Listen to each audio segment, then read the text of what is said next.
നല്ല മൂത്ത് വിളഞ്ഞ കടച്ചക്ക ഉണ്ട് കേട്ടോ അത്. അപ്പോൾ ഇങ്ങനെ കിട്ടുന്ന കടച്ചക്ക എവിടെ നിന്ന് കണ്ടാലും നമ്മൾ വാങ്ങിക്കും. നമുക്ക് ഭയങ്കര ഇഷ്ടമാണ് ഈ കടച്ചക്ക.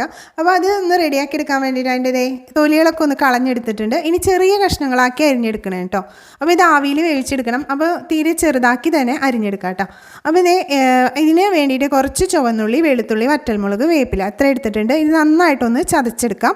നമുക്ക് വെളിച്ചെണ്ണ ഒന്ന് മൂത്ത് വരുമ്പോൾ ഇതും കൂടി ഇട്ട് കൊടുത്ത് ആവശ്യത്തിനുള്ള ഉപ്പും മഞ്ഞൾപ്പൊടിയും കൂടി ഇട്ട് കൊടുത്തിട്ട് നമ്മുടെ കടച്ചക്കയും കൂടി അതിലിട്ടിട്ട് നന്നായിട്ടൊന്ന് മിക്സ് ചെയ്ത് കൊടുക്കുക. എന്നിട്ട് ഇടയ്ക്കിടയ്ക്ക് ഒന്ന് ഇളക്കി കൊടുക്കുക കേട്ടോ.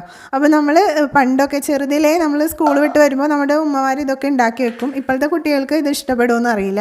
അപ്പോൾ നമുക്കിത് ഭയങ്കര ഇഷ്ടപ്പെട്ട ഒരു ഡിഷ് തന്നെയാണ് കേട്ടോ. അപ്പോൾ എപ്പോൾ കിട്ടിയാലും നമ്മൾ ഇതുപോലെ തന്നെ ഉണ്ടാക്കിയെടുക്കാറുണ്ട്. അപ്പോൾ വൈകുന്നേരം ഒരു കട്ടൻ ചായയും ഈ കടച്ചക്ക ഒലത്തിയതും കൂട്ടി കഴിക്കാനായിട്ട് നല്ല ടേസ്റ്റാണ് കേട്ടോ.